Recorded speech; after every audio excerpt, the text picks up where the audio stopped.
Elections Foundation. We're presenting here a panel. Welcome today. Thank you for coming. I'm the founder of the Free and Equal Elections Foundation, and I'm honored to be presenting this historic panel, really the beginning of many, many more to come. And here at POLITICON, titled The Big Debate, Are U.S. Elections Rigged? And so what we have here today is just an extraordinary group of panelists of so much knowledge I'll be learning today with all of you about a lot of various topics. And before we get started with that, I just wanted to briefly introduce our co-moderator today, Cenk Uygur of the Young Turks.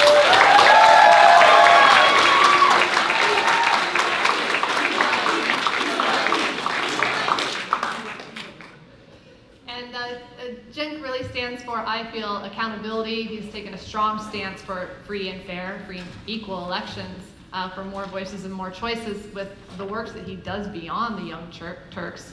And I'm sure he'll go into that a lot with Wolfpack. And a lot of our supporters at Free and Equal Elections truly resonates with that. So I'm going to jump down in our panel with Adam, Kaleb, Ernest to Follow My Vote. Please say hello to Adam. Hello everyone. Thank you for coming out. This is an amazing turnout. Like Christina said, my name is Adam Ernest. I'm the co-founder and CEO of Follow My Vote. At Follow My Vote, we use blockchain technology actually to develop end-to-end verifiable voting software for use in elections worldwide. Our headquarters are located at the Virginia Tech Corporate Research Center in Blacksburg, Virginia. Welcome, Adam. We have Nate Kaplan. I met him here last year at POLITICON of C Political. Please say hi to Nate. Thanks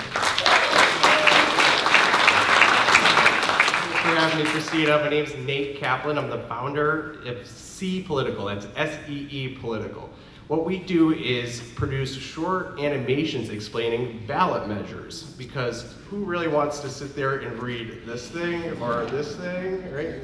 255 pages expected for the November election. So we're a nonprofit based in Los Angeles that produces unbiased, nonpartisan explanations that are fun to watch and easy to share. That's us. And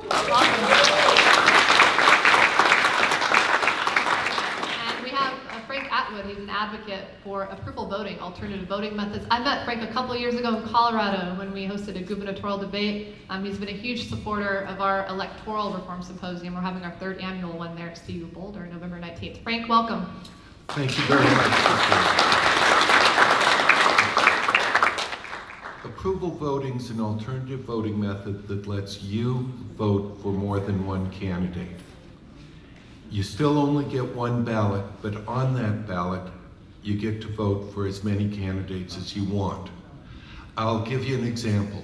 For some of this crowd, let's pretend that Donald Trump is a terrible candidate. And that you're not as mean-spirited as I am. And with approval voting, I would find Donald on the ballot, vote for everyone else except Donald, to send a message, anybody but Donald. But none of you are that mean-spirited. But think about approval voting. Thank you. And much thanks to Blake, who passed out cards like this that sort of explain it. And thank you, Christina, very much. Well,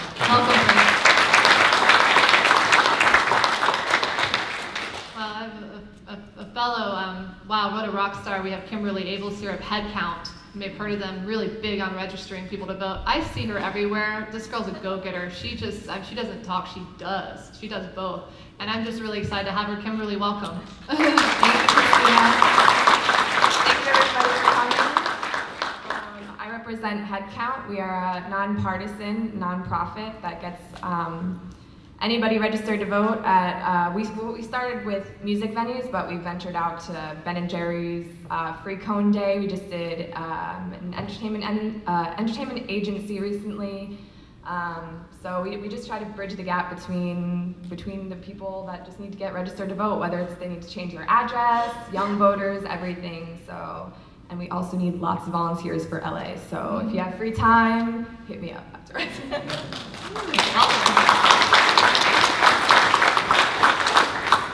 And last, certainly not least, I could not resist squeezing Hunter. When you feel the right sort of energy, I met him last year and he said, I'm going to create this app called Voter. And here he is, he has a booth, he made it happen. Somebody that manifests and makes a dream come true. So I said, Hunter, please join our panel today. So Hunter, welcome.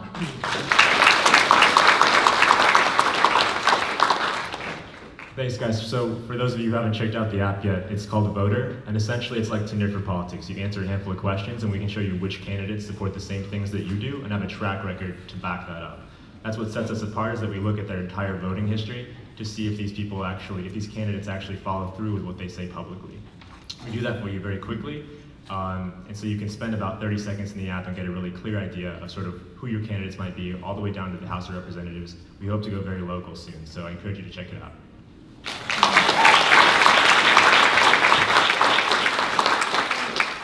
I would like to do a proper introduction for Cenk Uygur. I kind of skipped by. I mean, the Young Turks, the largest online news show in the world with over 1.5 billion views and counting. A guy with a heart of gold, right? And accountability.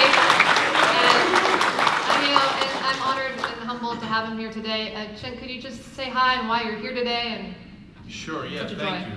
First of all, I just want to clarify for voters' sake, it's a Tinder for politics, not for politicians. That's a little creepier. So yes, so some of you guys know the Young Turks, and thank you for the introduction. But I'm mainly here as also the founder of Wolfpack and wolf-pack.com. And that is to get free and fair elections, to get money out of politics, to get a constitutional amendment. There's nothing the Supreme Court or Congress can do about a constitutional amendment. That comes from the people. It has to be ratified by 38 states. And it is, for some of you coders out there, it's rewriting the code. And you're supposed to. Our founding fathers were revolutionaries. They built revolution into the document, and they told us to rewrite the code every once in a while. And this is that time. So I love what everybody on this panel is doing. That's why I'm here to help moderate, because I want to find out about their answers. And so finally, I just want you guys to get a sense. When I talk about Team Revolution on the Young Turks, this is what I'm talking about. So for me, it's Wolfpack, but it doesn't have to be Wolfpack. It could be any way that you can to join that revolution and to make a difference and to change the system that we have now, and not just be complicit in bowing our heads to the establishment and telling them, okay, fine, this is the system, and then we'll have these nonsense kabuki theater debates about if I should vote for Team Democrat or Team Republican, and oftentimes get the same exact results. No, we vote and we act based on Team Revolution so that we change the system. Can I just add on that, actually? I just want to add on that because I'm glad you just said that, actually, because that was a point that I wanted to make. Christina said we've been bumping heads a lot in the past couple of years, and that's what it's all about. It's about teamwork. If you think that we're going to make a better change in the world by stepping on each other, that's not going to work. It's about teamwork. It's about, we've done plenty of concerts for Headcount where we're in Participation Row working with other nonprofits. Outside Lands has another community board where it's nonprofits, charities, all this stuff, and we're all doing little by little to make a little bit better in the world. So yeah, that's a good point, thank you. Thank you so much, and it's about coming together. There are more of us than there are of them out there, right? Accountable, good people that want to bring about accountability within our elections, not only here in the US, but the world. The whole world is awake. And they're watching the United States of America, and not if, but when a movement rises, solution-based movement with experts, education. The Free and Equal Elections Foundation is a 501c3 organization I started 8 years ago, whose mission is to broaden electoral choice. 501c3 organization I started 8 years ago, whose mission is to broaden electoral choices through education. And so we have held several presidential debates in 2008 with Ralph Nader and Chuck Baldwin, the Constitution Party, moderated by Pulitzer Prize-winning journalist Chris Hedges. This is the first time a presidential debate had been televised outside of the Commission on Presidential Debates. 2012, a debate moderated by Larry King and myself. And it's evolved. I realized we had to go beyond debates and get more into the electoral reform arena. We've held now soon to be our 3rd annual United We Stand Fest at CU Boulder this October 25th. And you can see a lot of our panelists. I believe very likely everyone here will be a part of that, I hope, in more ways than one. And through our electoral reform symposiums, it is time, I feel, to replace most non-majority members of Congress. Yeah. And the presidential race, they're not nearly as important, but in order to replace them, we need to have tools to educate these congressional candidates, right? And local races and so on. And this is just the beginning of our symposiums. I thank POLITICON for giving us the stage today, and I'm looking forward to learning a lot more from our speakers. So thank you for the introduction, everyone. Really appreciate it.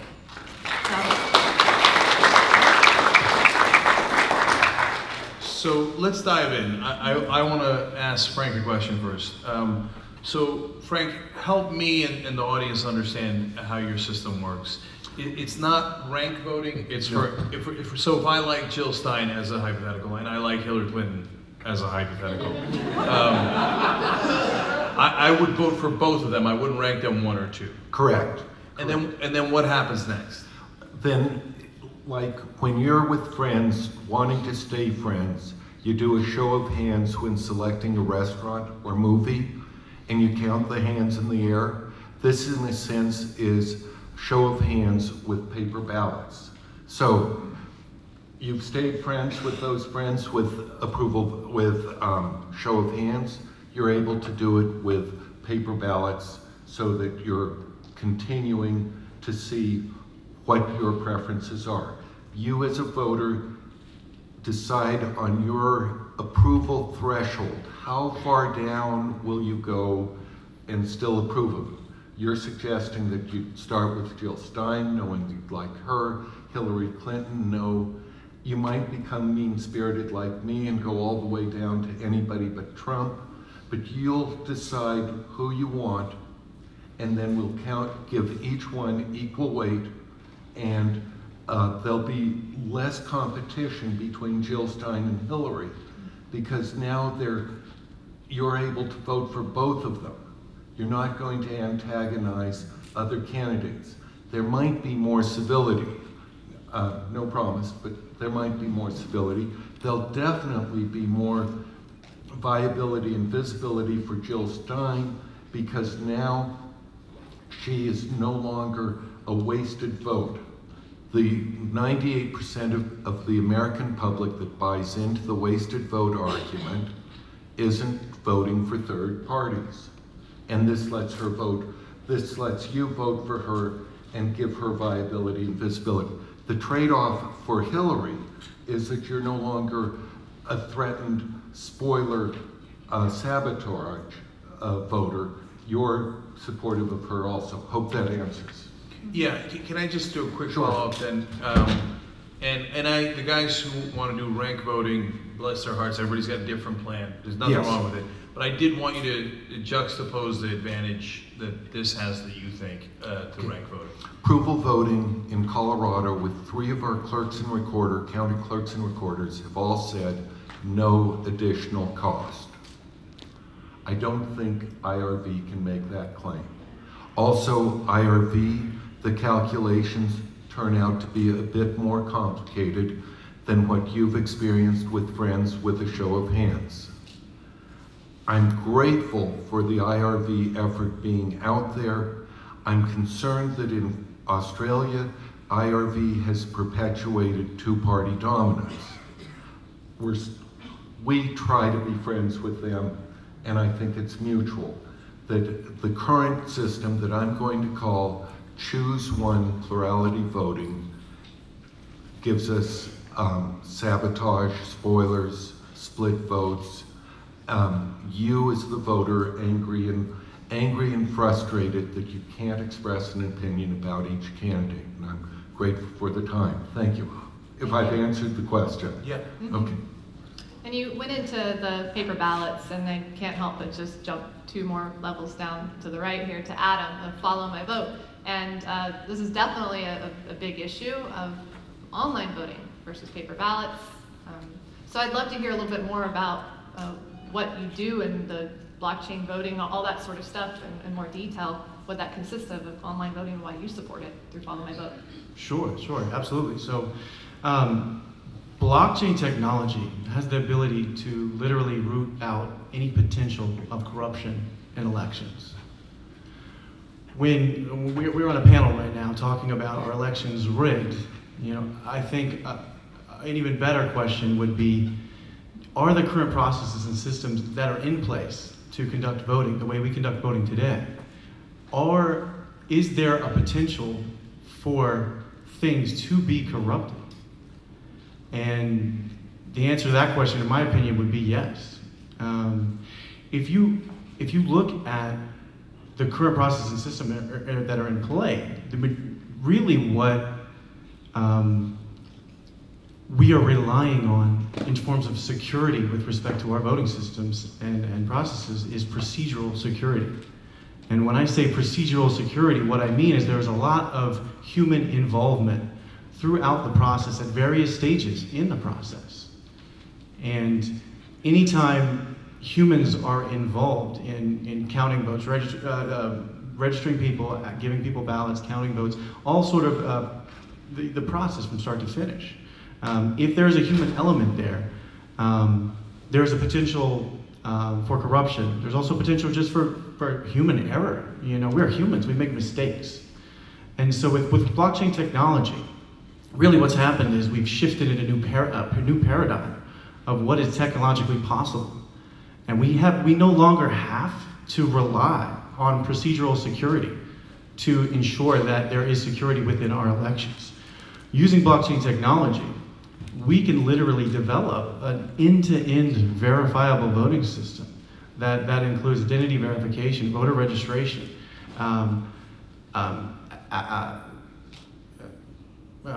distributing ballots, casting those ballots and counting those ballots. The way that we've architected our system's design includes a full end-to-end system that can be verified. Every single action that takes place within our software is publicly verifiable. So what we're talking about is not just end-to-end verifiable voting software, but the potential to one day have verifiable elections. For every person in this room to know that our elections were conducted in an honest and trustworthy way. If we have the opportunity to leverage technology to make that a reality, the question is, why not? Why would we not take advantage of that opportunity? And that's what the blockchain can bring us. And that's what Follow My Vote can bring this country and the world. And if we can end paper ballots already, why can't we end paper voter guides? All right, to switch gears for a second. The state of California spends about $12 to $14 million every election cycle to publish and mail these in the mail every election to 17 million registered Californian voters. 17 million California voters, $12 million spent on a gubernatorial election to mail and publish these. This is probably the biggest thing I ever get in the mail, the biggest stack of paper, and 99% of people I talk to, it goes into the recycling bin or the trash bin, depending on. You can save a lot of trees with that too. So there's a lot of waste. To your point, there's a lot of waste. And if you look at the paper ballot system, it's not scalable. It's certainly not verifiable, and there's a ton of waste. I mean, you look at LA County, and every election cycle, they're printing out ballots in 27, 28 different languages. The cost of a ballot in LA County is around, printing a ballot in LA County is around $10 a ballot.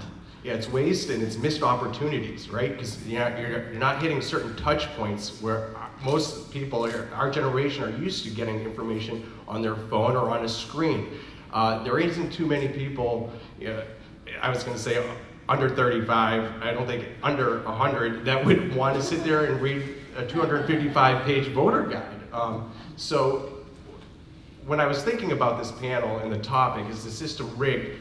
I let that idea really marinate, and what really dawned on me, it's not only that it's rigged, but it's more so that it's outdated. We have an outdated system, kind of like our electrical grid system. They're both kind of invented at the same time, about 120 years ago. I don't think under 100 that would want to sit there and read a 255-page voter guide.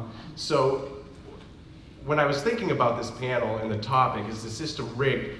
I let that idea really marinate, and what really dawned on me, it's not only that it's rigged, but it's more so that it's outdated. We have an outdated system, kind of like our electrical grid system. They're both kind of invented at the same time, about 120 years ago. The system we have now in politics and our electrical grid system is the same. It hasn't changed, it hasn't evolved. So organizations like ours are trying to do that, and there's a ripe opportunity here to get more people to participate, to understand the process and what they're actually voting on.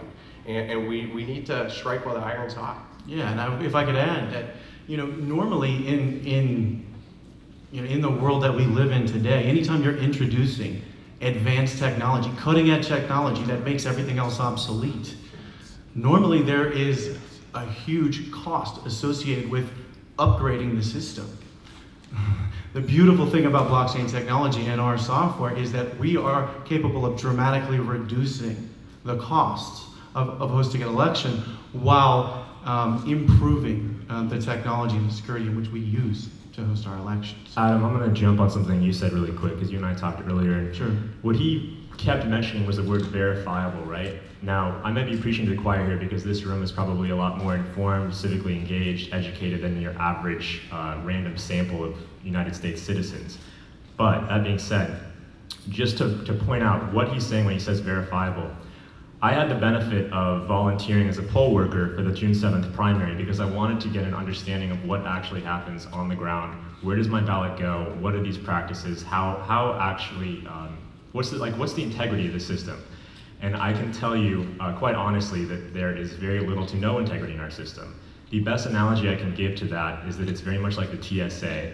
The TSA misses about 98% of the things that they are supposed to catch going through, right? So, as Cenk was mentioning, it's before when he said kabuki theater of debate. We've got a kabuki theater of security with the TSA. It's a lot of action to make you feel safe about going on a plane, when in fact it's not really doing a whole lot. So our voting system is very much like that. There are so many practices, so many redundancies to make you feel like your vote counts, to make you feel like it's verifiable, when in reality it is very much not.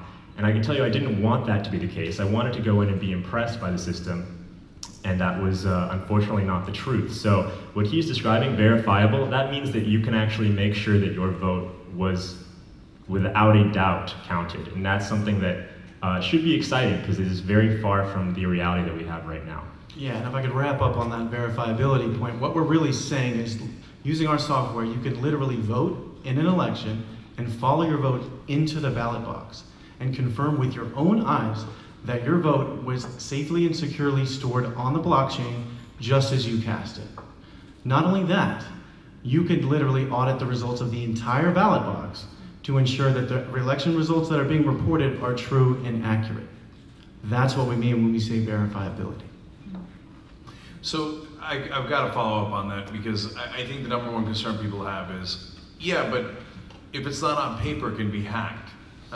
So just a quick explainer as to why that's not the case or why that's not a legitimate. Sure. Before you say, I just want to say one quick thing, which he'll appreciate hopefully, and that's that I've heard that question a lot. Now, what I do, voter, does not have to do with online voting yet. Let's hope we'd like to get into that. But I do think it's interesting because I'm an advocate for online voting. I think it's a great idea. When someone says that to me, well, I'm worried that an online vote isn't going to count. It's this ethereal thing. I can't put my hand on it. How do I know it's real?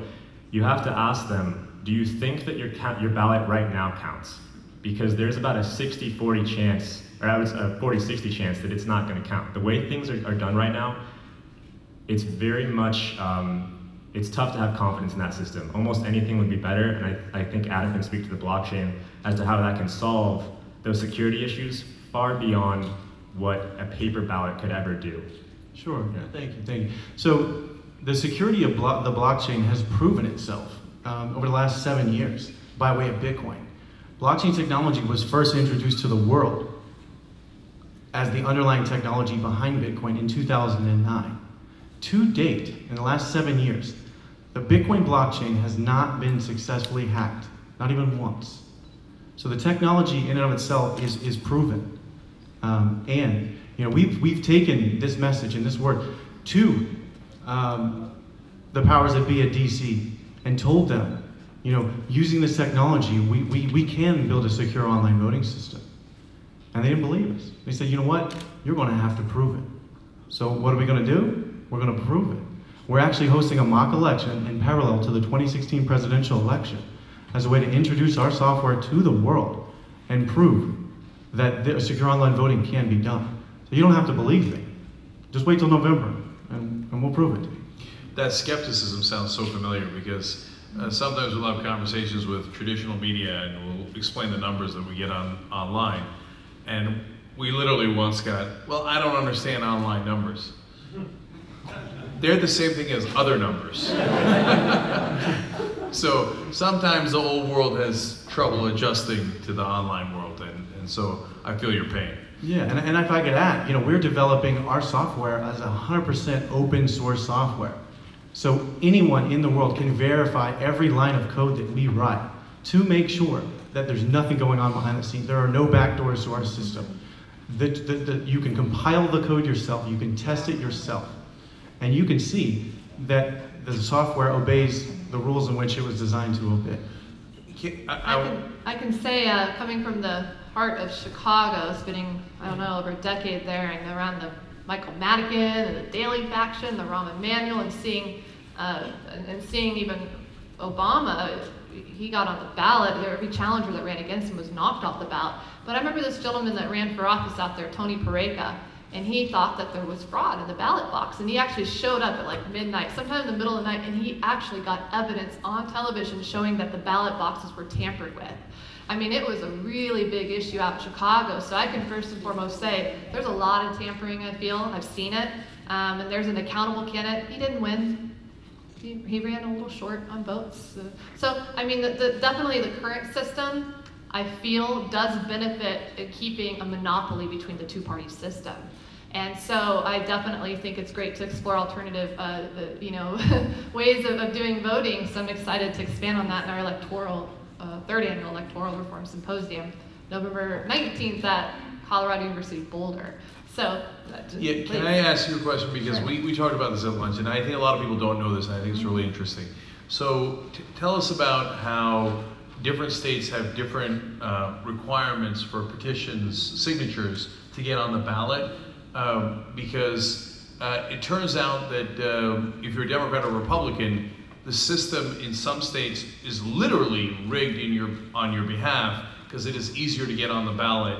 And it's a matter of access. It's also a matter of money too. They're requiring the third parties that have less money to put in more money to try to get on the ballot. Definitely rigged. I saw my father wrongfully knocked off the ballot in '98 when he ran for governor as a libertarian in Illinois. And I saw that that time the third parties and independents had to get 25,000 signatures in Illinois just to get on the ballot, while the Democrats were only 5,000, Republicans 5,000. So since then I have helped coordinate initiatives of over 1 million signatures to help get candidates on the ballot, from independent-minded Ds, Rs, third parties, Libs, Greens, independents. I worked as the National Ballot Access Coordinator for Independent Ralph Nader in '08. So I can tell you firsthand, just to get on the ballot as an independent, I was asked to submit a bid for Jim Webb. He was seriously considering running as an independent this year. It would have cost over $10 million just to get on the ballot. I mean, because of the deadlines coming up, over 900,000 signatures on a petition, not online, which we need to probably have that, which means we would have had to collect over 1.6 million. So you can imagine the knowledge and the team I built from Nader in '08. I felt very ready to do that. But definitely not cool to have to take that much money. He wanted to run, but it just was not sustainable for him to be able to collect that amount of money. And we'd have to run it through a super PAC, which is not necessarily what I think he wanted to do. So it's just so stacked. And so currently I'm helping the National Libertarian and Green Party get on the ballot in various states throughout the U.S. And I feel confident that Gary Johnson will get on the ballot in 50 states plus D.C. And I hope Jill sign as many as possible because she got matching funds. But libertarians have more money. It needs to be less about money and more about opening it up to accountable candidates like them and many more. It was a debate that just came up recently and come up to surface, so I just want to know what you guys personally think, since I dealt with it directly from people and I saw it, and then I had a feeling it was going to happen, and then it actually did you know, there was a debate that happened after that. So I wanted to know what you guys think. Well, I'm enormously frustrated by it because it's a thing that's very hard to prove, and the whole system is against you. So when, and what I mean by the whole system is Democrats, Republicans, and the traditional media. So for example, if you were to say some elections are rigged, even this question we're asking on this panel now, traditional media would pretty much run you out of the building. They say, no, that's a ridiculous conspiracy. Okay, but hey, hold on now. How do you know? You're supposed to be a reporter, right? You're supposed to figure out how do we solve this thing? You know, when we do news, when we're covering it, to me it's a really, really hard issue. I don't make any assumptions on either side. So it's a very hard thing to do to prove it out though when no one is helping you. When no one in power will say, okay, you know what, that's a really interesting point. Let's look in and investigate to make sure all the provisional ballots were counted. Instead they go, don't be ridiculous, right?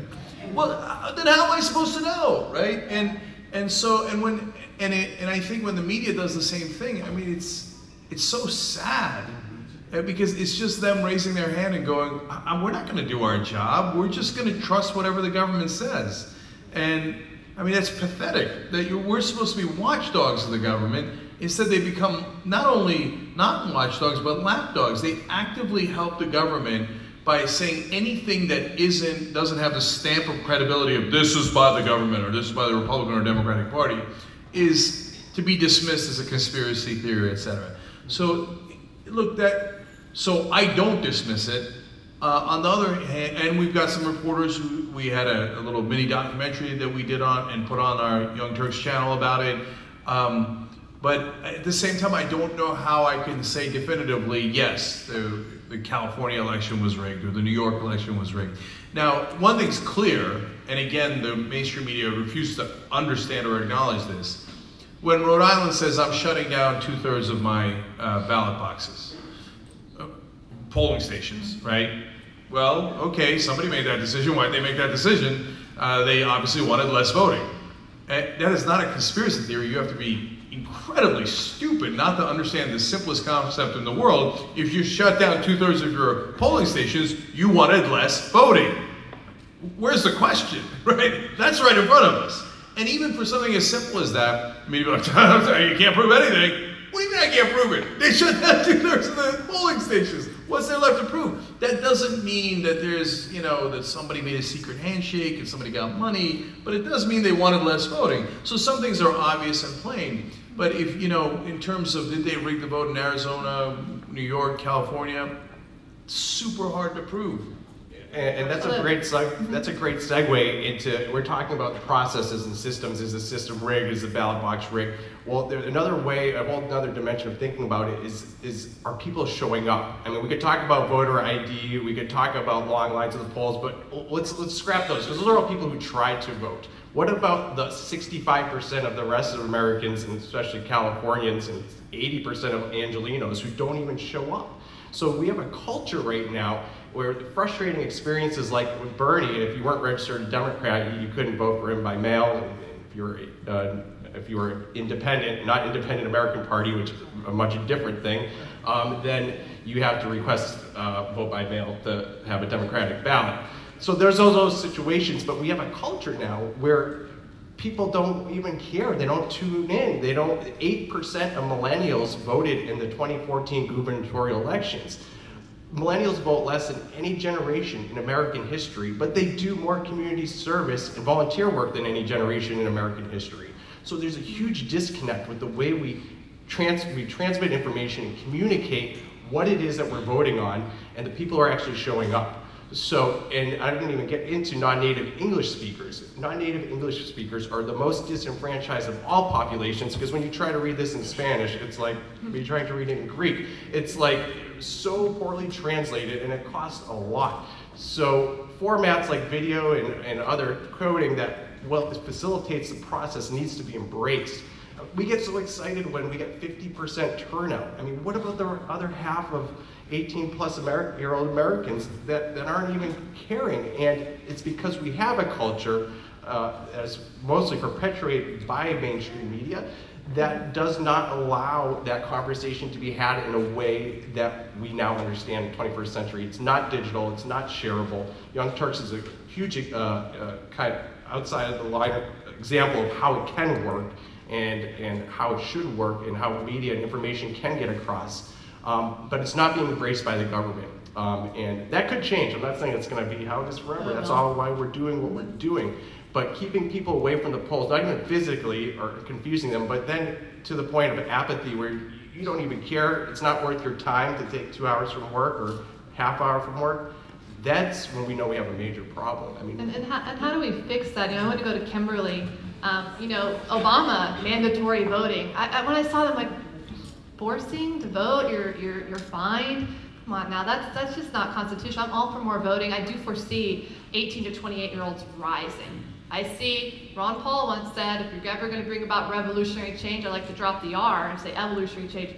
2 things would be involved, the youth and music, which is why we're holding our 3rd annual United We Stand Fest this October 25th at CU Boulder. And you know, I want to go to Kimberly and your thought on the mandatory voting and also holiday voting, you know, maybe making it easier to vote? I definitely agree with the holiday, because even though kids come out of school and they're in high school and they can't vote, it's still instilled into them at a young age. And I've done a lot of youth programs, and I think it begins with the youth. So if the youth are very turned off at such a young age, then they're going to rise up. And you know, I was one of those people too. Actually, it's a good point. Also, I went to a good school when I was younger, and I went to a blue ribbon school. And whoa. Wow. They rigged the lights. I can still talk, but I'm going to take you into a dream state right now. It's a red wedding. That was weird. Run. grab your paper ballot. So anyway. Well, I knew the establishment had rigged it when they turned out the air conditioning.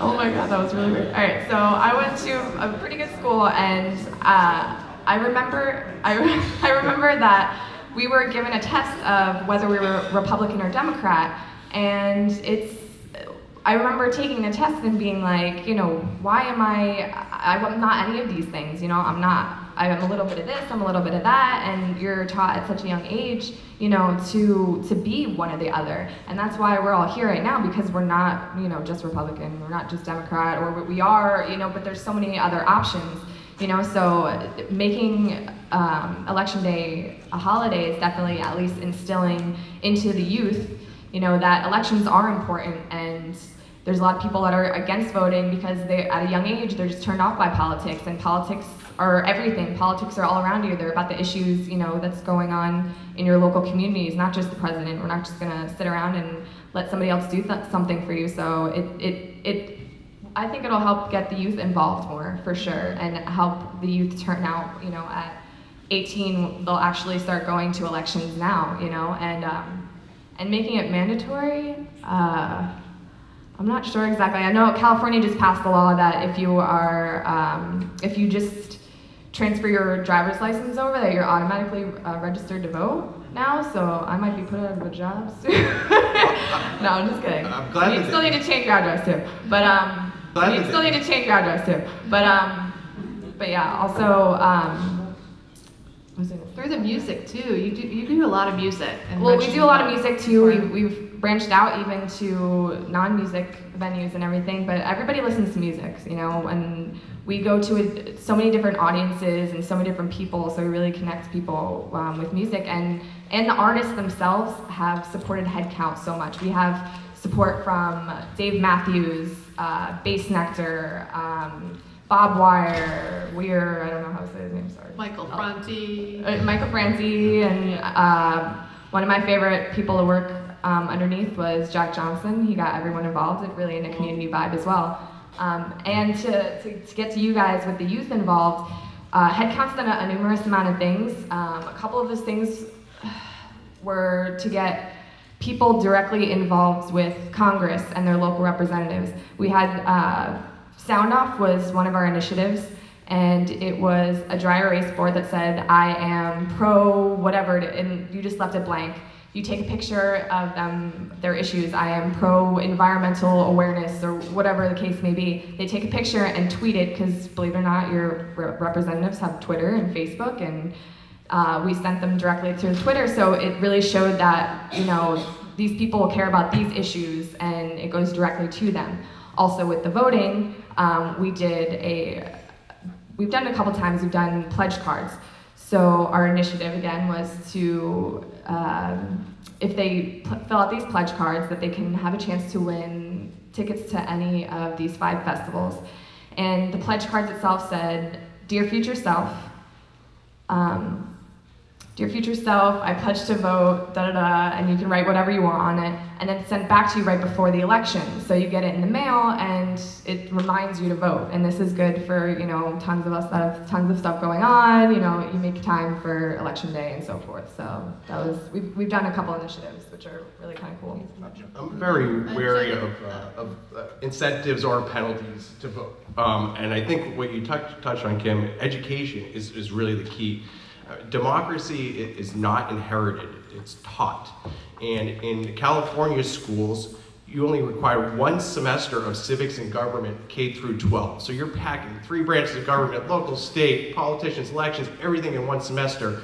And since the 70s, civics education is being defunded across America, and STEM, which is important, science, technology, engineering, math, is advanced and taken over. But now we have a generation or 2 of people that don't understand how their government even works. So how do we expect them to show up and actually vote when they don't understand why that vote is really important? So you're fortunate, like you said, to go to a school where they care enough, they teach you and help you kind of self-realize who you are, because it's not happening in most schools in America, and it's not happening in many households in America, because that's where education really starts, right? With your parents and your caretakers making sure that they teach you the system, because it's not natural. You're not just born with democracy, it has to be taught. I'm gonna kind of rewind and jump in real quick to that question about whether mandatory voting is a good idea or not. I strongly oppose that idea, very strongly, and that's because, so I make a lot of investor pitches running a startup, right? We've had to raise some money to get to where we are now. In those pitches, one of the first things out of my mouth, what are the problems that we're solving? Uninformed voters don't vote, or worse, they do, right? An uninformed vote cancels out someone that took the time to do their research and really vote confidently in their candidate. And so we don't want a scenario where we're pushing a bunch of people that don't want to go to the polls. You know, you can either poke someone with a stick or you can lead them with a carrot.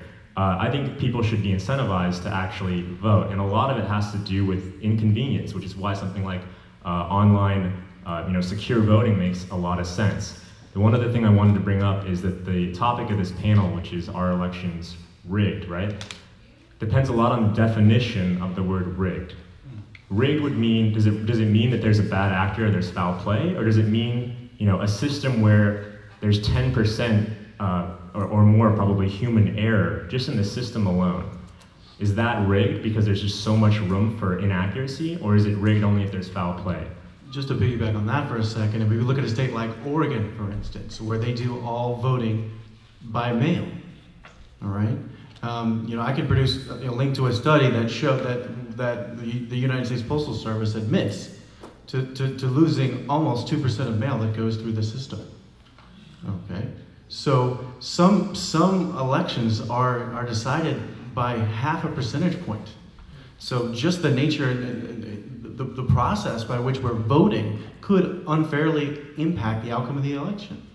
Not only that, 6 to 17% of mail gets delivered late.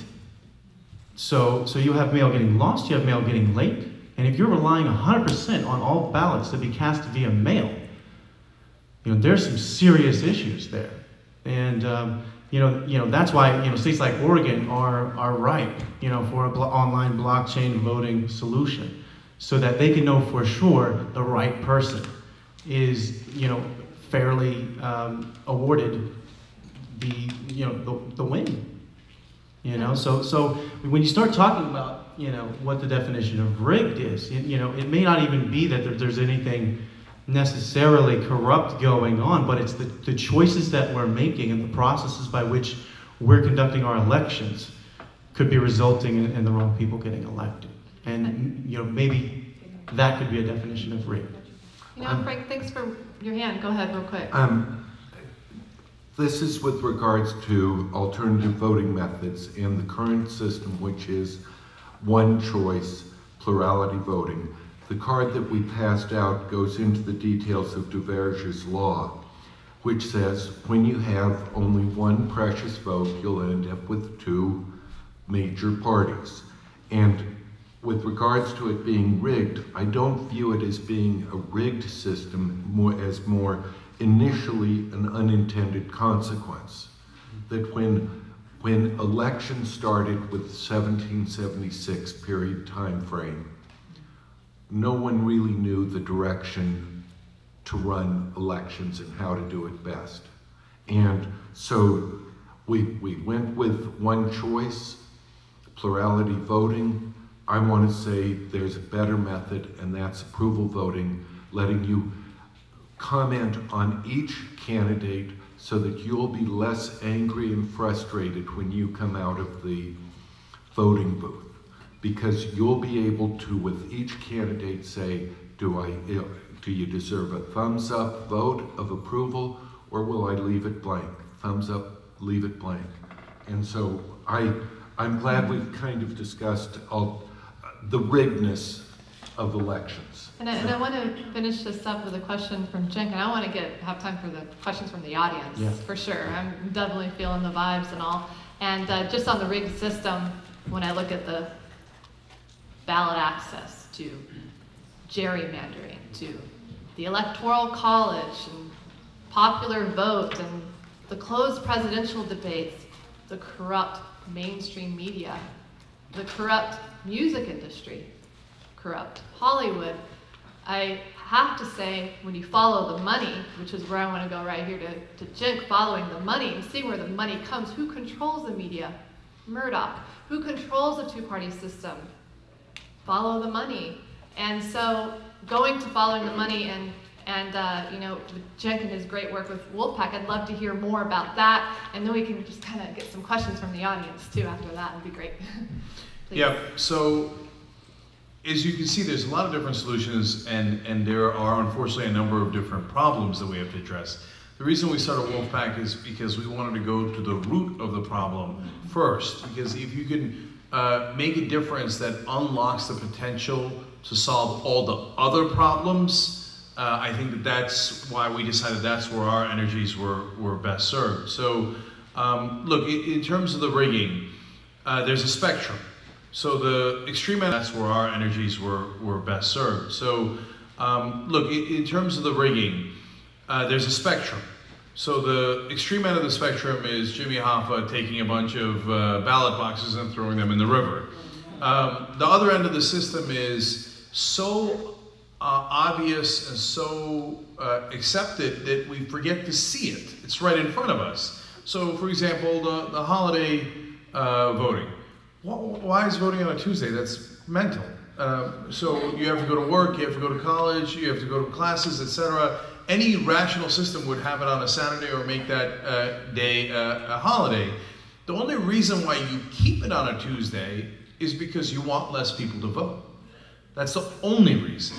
So, and I can go down the list, and you know, you guys know with this election, with the mainstream media, they immediately put up the superdelegates, even though if you asked them, and I did, and I made them admit all the way at the end when it was already too late, oh yeah, the superdelegates vote on July 25th, they haven't voted at all. But I've been putting them up on the TV screen like the election's over from day one. So it made it look like Hillary Clinton had a 90% lead, which she didn't.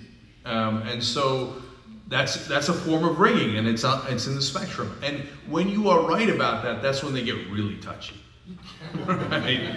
And so how do you solve all that? It seems like such a big problem that it almost discourages you and makes you want to say, how am I going to solve all that?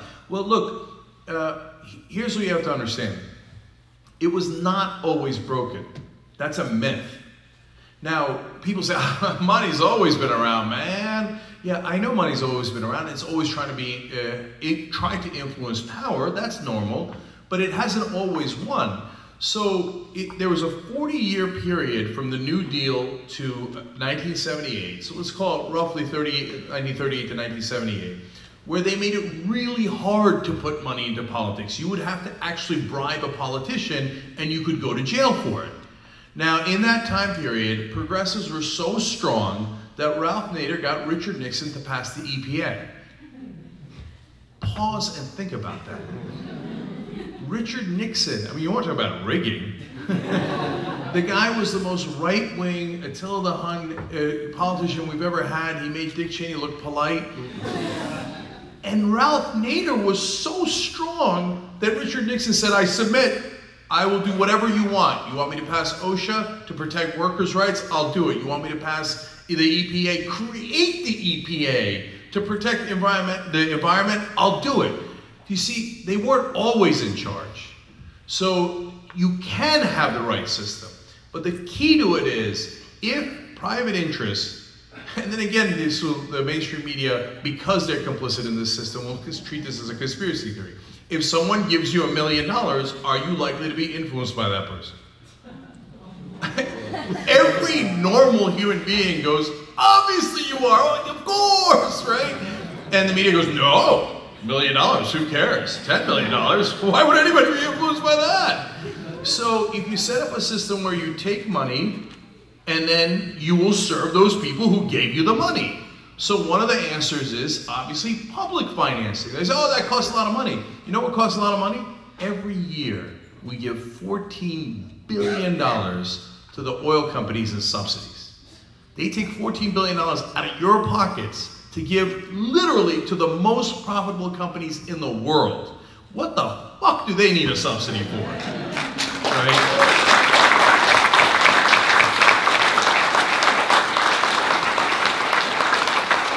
I could public finance every election in the country just by eliminating the oil subsidies, let alone all the other subsidies, let alone the crony capitalism. And you know, luckily, this is one issue that unites us all. So Republicans get it, the voters, conservatives, liberals, Democrats. When you talk, not the politicians, not the people in power who have a vested interest in this rigged system. When you talk to the people, is the system corrupt? God damn it, right it is. Everybody knows it. Over 80% of the people say money corrupts politics, get it out. Over 90% say, does money influence politicians? Of course, over 90%. Who doesn't know that? That's why Republicans are voting for Donald Trump to some degree. That's why Democrats are voting for Bernie Sanders. So let's get the money out, and when you do, I believe that democracy will flourish in a way that we haven't seen in a generation. And then you will, all of a sudden, they'll be like, well, if I'm responsive to my voters, well, of course we should vote on, why are we voting on Tuesday? That's crazy, right? The only reason you're doing it is because your donors want less participation from you guys, because that makes you more powerful. The donors want themselves to be more powerful, not you guys. And so, wolf-pack.com, get the money out, and I think that we will get on a road to solve every other problem. And it's not that expensive. I saw a study that said if we want public financing campaign, it's about $10 to $20 a year per American citizen that we would be paying. $10 to $20, is that worth a fair system? I would pay that. Well, great. I definitely, what a great way to wrap up this panel. And again, one of many more to come. Our website, Free and Equal Elections, is free and equal, andequal.org. And I just want to end on this note of, I remember going to this conference at Pepperdine once for Students for Liberty. I spoke there. Pretty cool group. And this girl came up to me afterwards. She goes, Christina, well, when there was like dozens, and it felt like a lot of people looking, she goes, why is it that you do what you do? There's just no way we can fix this. And I just looked at her and I said, then why are you here? Because the moment you give up, you become a part of the problem. And the system has brainwashed us to thinking that we can't fix it. Those dark, murky waters, it's not so deep. It's a lot more shallow. And so who would have thought many years ago we'd legalize gay marriage? Who would have thought we'd have concealed carry? Who would have thought legalization of marijuana and now hemp on its way? Let's reform the electoral system. Let's get involved in our local elections today. Let's run for office. Let's donate our time, give back to our community, and get involved, get informed. And I thank all of you for being here today, because being educated, this spreads widely. And I thank you so much on Politicon and everybody on our panel for being a part of this.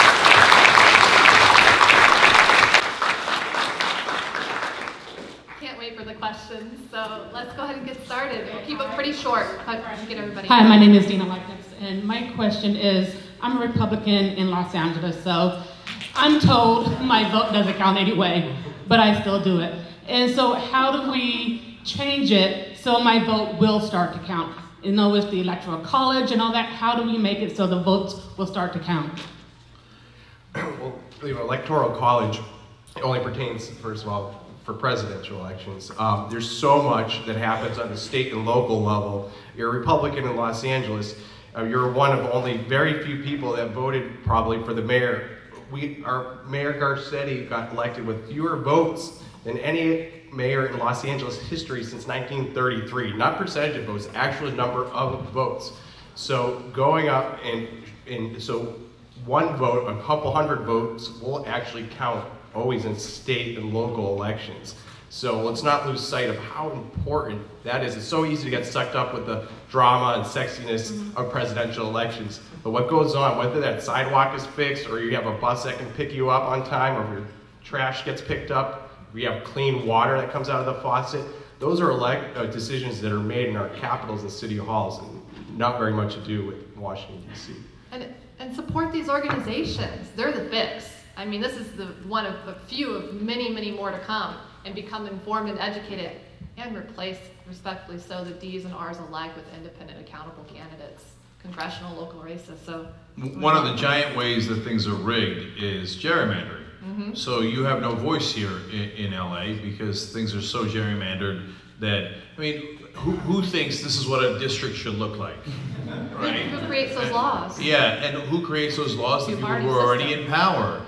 And so gerrymandering is rigging. That's rigging an election to make sure that one particular side wins that gerrymandered district. There is no debate about it. That is 100% fact. So, you know, I'm a progressive, you're a conservative. Let's work together to make sure that we get rid of that, so that your vote counts in Los Angeles and our vote counts in Alabama. And I'll say one thing, I think we got to give a little credit. Would agree with that for sure. Kucinich. And the state of California does at least, there's an independent commission, which I think is a huge evolutionary change, that now draws districts for congressional state races. So that is another method, one of the many other examples of filling up that bucket to make a difference. Okay, wonderful. So if you have a question for a specific person, I want to try to get as all of you if we can, but feel free. Thank you. Mine's more of a general. I was an assistant precinct inspector for the California primaries, and I just wanted to point out a few things about it. Like, so you said that if you were registered as independent, then you could vote for the Democrat. There was some mix-up where if you were registered as the American Independent Party, you could only vote for them. And so you had to be registered as nonpartisan. And if you wanted to vote for another party, we didn't have any crossover ballots, at least in San Diego County, and you had to do a provisional. And we ended up having like 1/3 of people voting provisionally because of not knowing that. And also we had a ridiculous amount of people who were registered as mail-in voters, but said they never got the mail ballot. So I just wanted to point that out. And I wanted to ask, how can we change the provisional ballot system, because it seems to be a big problem in California? I honestly have no idea, and that's yeah. I can speak to that a little bit, because I experienced the exact same thing. So I was in Los Angeles. I was working the polling place as well, and there was that big confusion as to whether independent meant nonpartisan or whether it meant American independent. Now, to 99.9% of voters, independent means nonpartisan. They didn't know that, though, so they'd come in and say, I'm independent. And the nice old women that were manning a lot of the desks would hand them American independent. They would go to vote, and they'd realize that their candidate wasn't listed, and then we'd have to go through that whole system, or they would accidentally vote for someone that they didn't mean to vote for. So, yes, a huge problem. I think we maybe gave out one American independent ballot, so for all that confusion, one person did get to vote for their intended candidate, which is good. How to fix that, though, in the whole provisional ballot system, for fear of sounding like a broken record, I would say that using technology, to completely reformat our voting system would be the solution to that. And anything less than that is just a Band-Aid. So. Thank you. All right, so we're going to go over to the left over here. Question?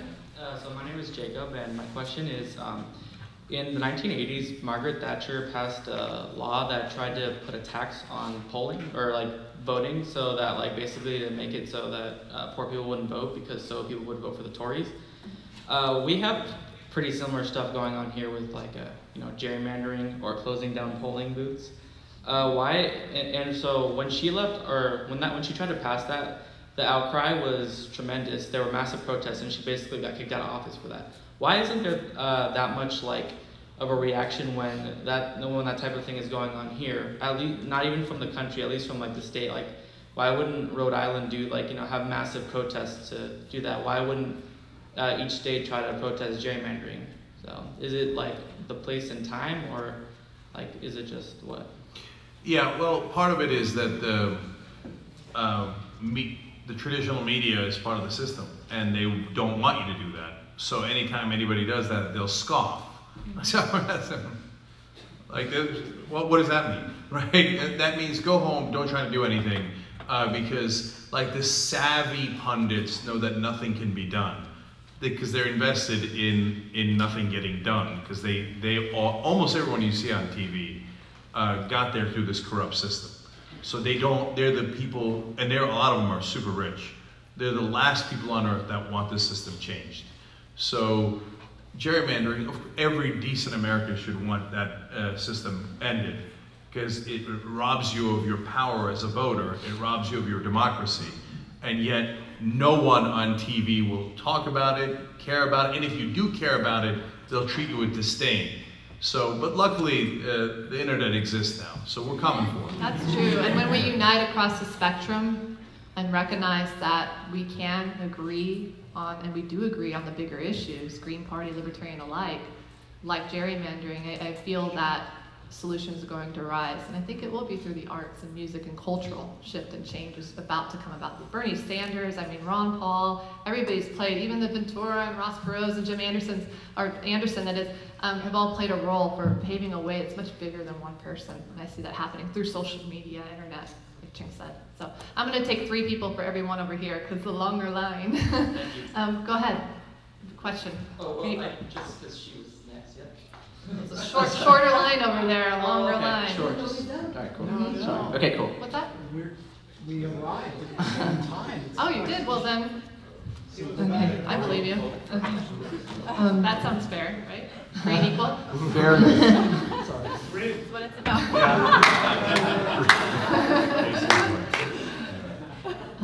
Hi, your question, please. Go ahead.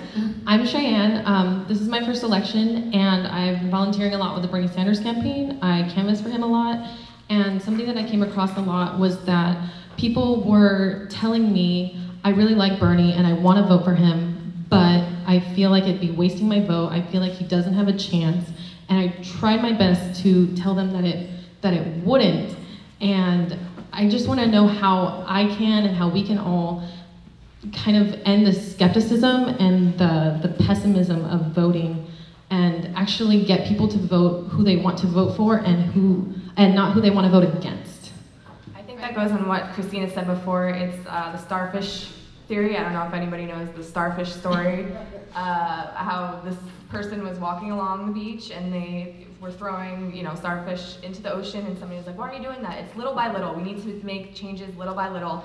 And if one person thinks their vote's not going to count, it doesn't happen overnight. Nothing happens overnight, and we need to make those small little changes. I've worked alongside of a lot of nonprofits and a lot of people doing things like Christina and all the people up at this panel right now. And if we keep having that mentality that our vote doesn't count, then our vote won't count if we don't put forth the effort. And it's honestly my biggest pet peeve in this nation is the laziness. And if we don't step up and act on what we believe in, then we're not going to make a change. One of our campaign slogans was "Get your right to bitch," because I'm sick of having people come up to me and saying all this. And if we keep having that mentality that our vote doesn't count, then then our vote won't count if we don't put forth the effort. And it's honestly, my biggest pet peeve in this nation is the laziness. And if we don't step up and act on what we believe in, then we're not gonna make a change. One of our campaign slogans was get your right to bitch, because I'm sick of having people come up to me and saying all this stuff, and I'm like, well, would you register to vote? No, I'm good. All right, well then, you can't bitch. That was an issue. Sorry. We'll go to the next question. I am going to take the other side of it, and that is, I was a libertarian for about 20 years when the Libertarian Party celebrated their 40th anniversary as a Libertarian Party, being noise of the noise. We've been less than 1%, we continue less than 1%. The wasted vote argument so powerful that I look at 40 years of libertarian effort and say, you've been trying harder, you've been trying smarter, and you still are noise of the noise after 40 years. Wait a second, we've got to change the rules. And that's why I am an advocate for approval voting, is because it changes the rules to give viability and visibility. And now to libertarians, I then turn around and say, I do not promise you victory. I do not promise anyone victory with approval voting. What I do promise you is honest viability and visibility that you currently gets lost in the wasted vote argument that where third parties are crucified on. So the two of us listen to her, but be aware there's a dissident voice behind it. Thank you. Okay, thank you. Sure. First off, just wondering if you guys do have open source projects on GitHub. Would I find them under your respective project names? Yes? Okay. Yes. That's a yes and a no? Okay, cool. Go to github.com/followmyvote. Follow my vote. Okay, excellent.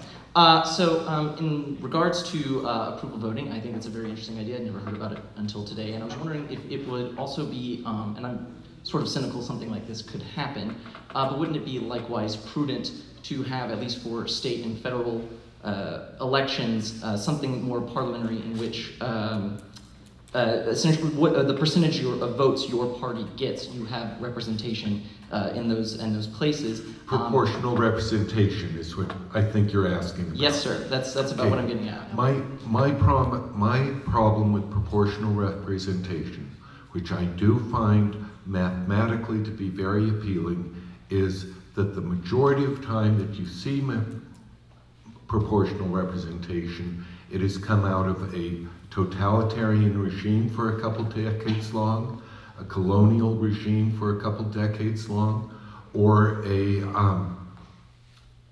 massive military occupancy. And I look at that and I say, do I really want to pay that price for proportional representation? I'm a wimp.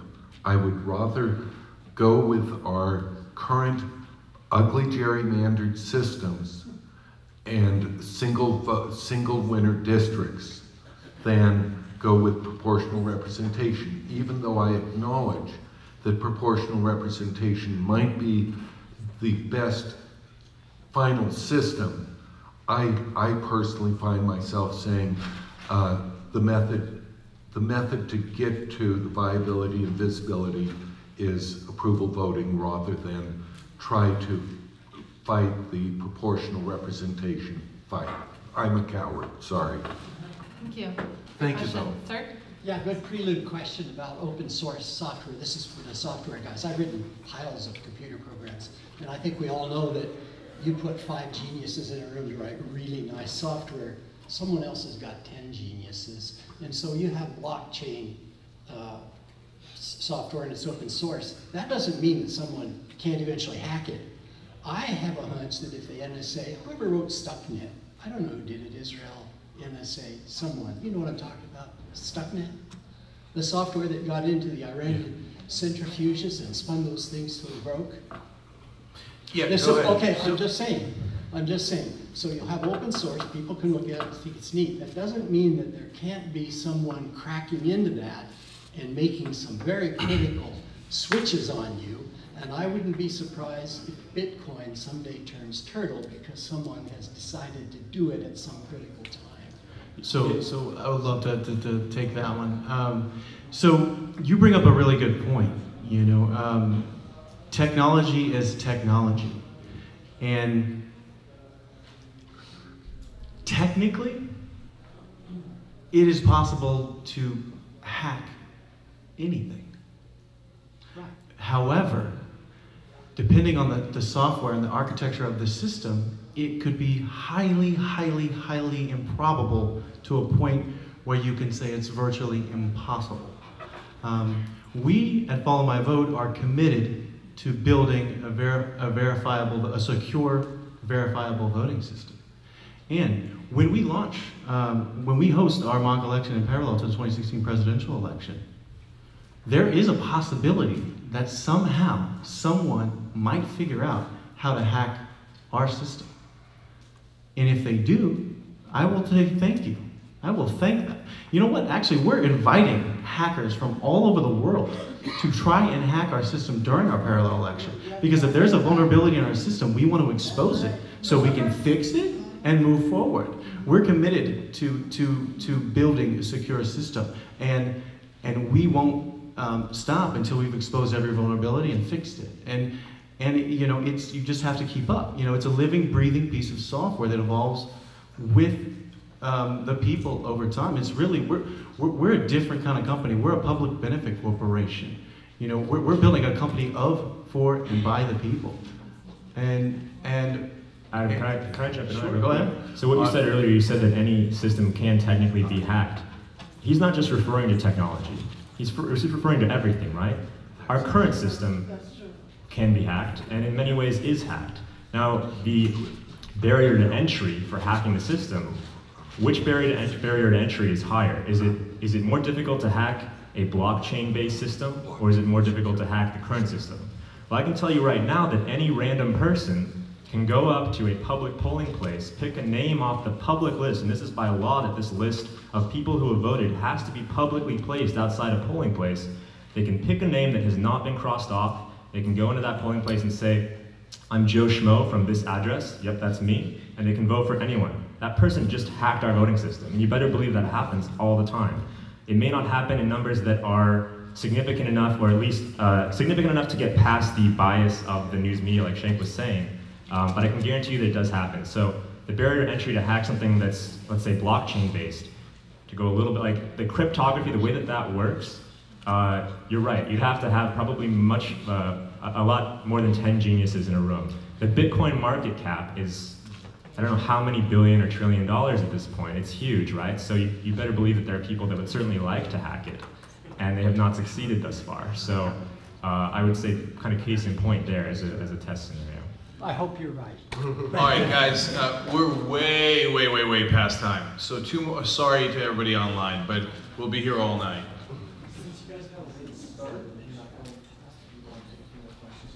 Yeah, okay, then we'll take 2 more questions. Okay. Thank you. Hey, Cenk and John, I'm a big TYT fan, Brian from LA. Mail-in ballots, I'm sure it wasn't counted. We're talking about rigged elections, right? And for me, rigged means it's skewed towards one candidate or the other. But we've only really talked about ways to suppress the vote. You know, voting on Tuesday when everyone has to work, closing ballot places, super confusing ballot, etc. Suppressing the vote, can you explain to me how it favors one candidate over another?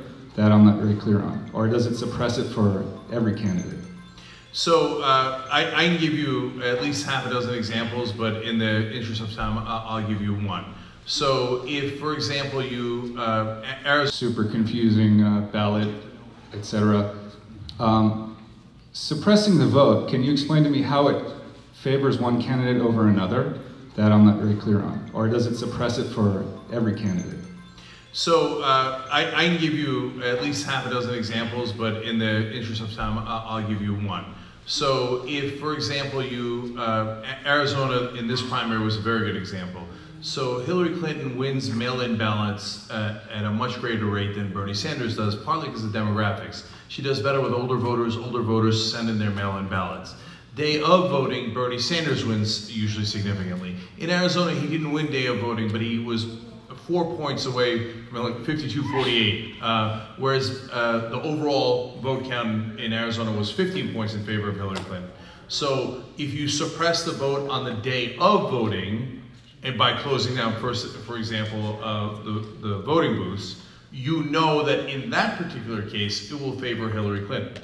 Or whoever happens to traditionally do better with mail-in ballots or traditionally do better with older demographics. So that would be one way that you could put your thumb on the scale. But there are many different ways. Yes, some cases it could hurt either side and be unclear, and in some cases they know exactly who they're suppressing.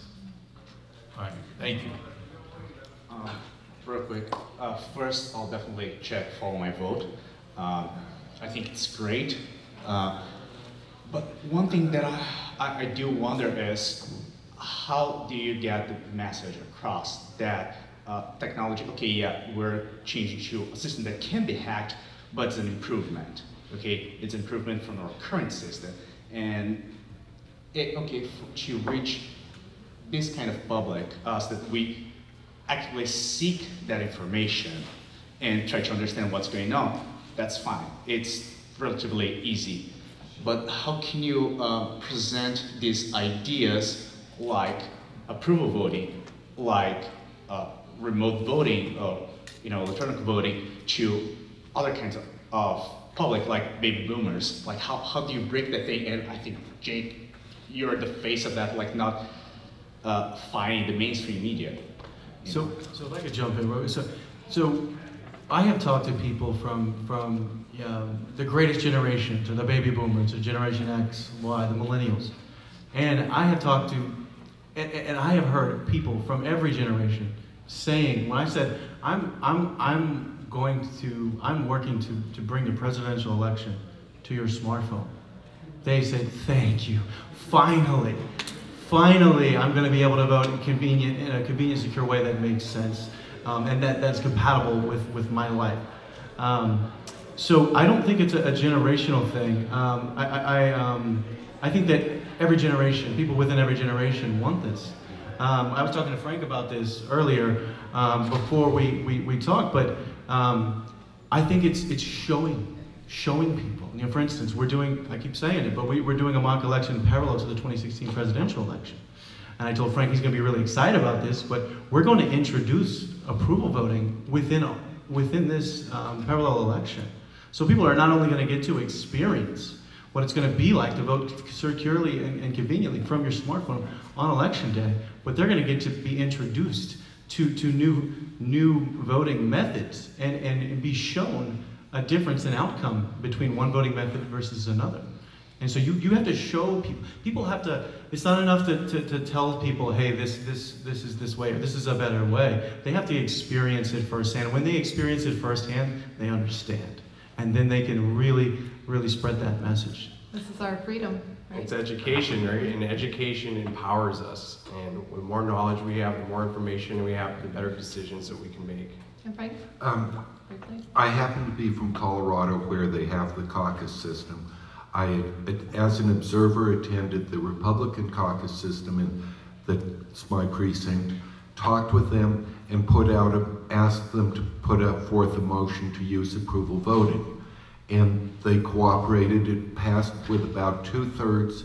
We then had a straw poll, both a conventional election in which Rubio won by a hair out of 30 people. Trump got 6 out of the 30. Then we did it with approval voting, and Cruz happened to win. But the best part was, after the election, somebody came up to me and said, when we had the choice of endorsing approval voting, I voted against it. Now that I've done it, it works. And I was very grateful. And sometimes you have faith in voters, sometimes you don't, but sometimes they surprise you, and it's grateful. Thank you. All right, so I'll end on a hopeful note here. Guys, some of the panelists will be around to take questions afterwards to answer the question about the millennials, et cetera. Look, the good news is time is on our side. So the people that are getting their information from TV are... I'm dying off. Thank you. No offense. So I'll give you CNN's average audience age is 64 years old. So tick-tock, tick-tock, right? Sorry, but the younger voters that desperately want change and are much better informed, we're coming.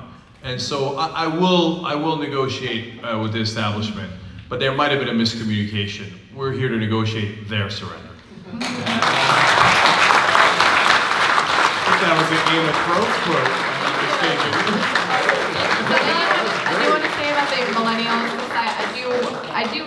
I work in the concert venues. I did EDC this past weekend, and yeah, it was a tough one. I feel like I'm one of the few people that can handle it. But anyway, I can tell when people are lying, and when you ask people whether they're registered or not, they're like, yeah, I'm registered. But it's really nice to see at EDC, where people from the outside are like, oh, it's just a bunch of kids on ecstasy.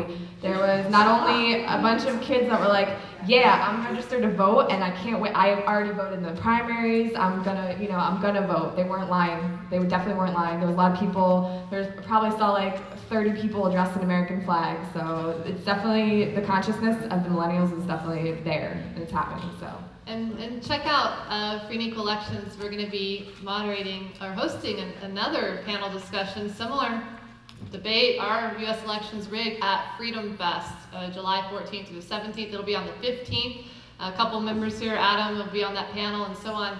I'll be joining with another cool moderator, Ed Asner, Emmy Award-winning actor, truth seeker. He showed up at our United We Stand Fest last September. And he's really connected through me through the civil rights movements. And that's something I didn't bring up, and I want to really wrap it up, is I've learned so much from the women's suffrage to the right to vote, meeting with former Attorney General Ramsey Clark and learning about the bills that he drafted for voting rights. And Amelia Boynton Robinson of Selma was slated to be our keynote speaker last September. Unfortunately, she passed away at 110 years of age, 2 months before our fest. And she, woman, empowerment, really inspired a movement. She was the movement of Selma, bringing in Martin Luther King. Our history books don't cover this yet.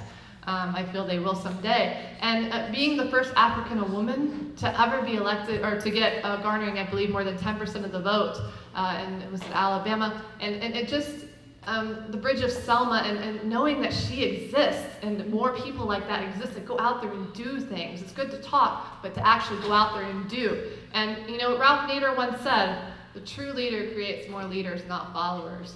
And so I really urge all you fellow leaders out there to spread that knowledge. So thank you for joining us. Thank you.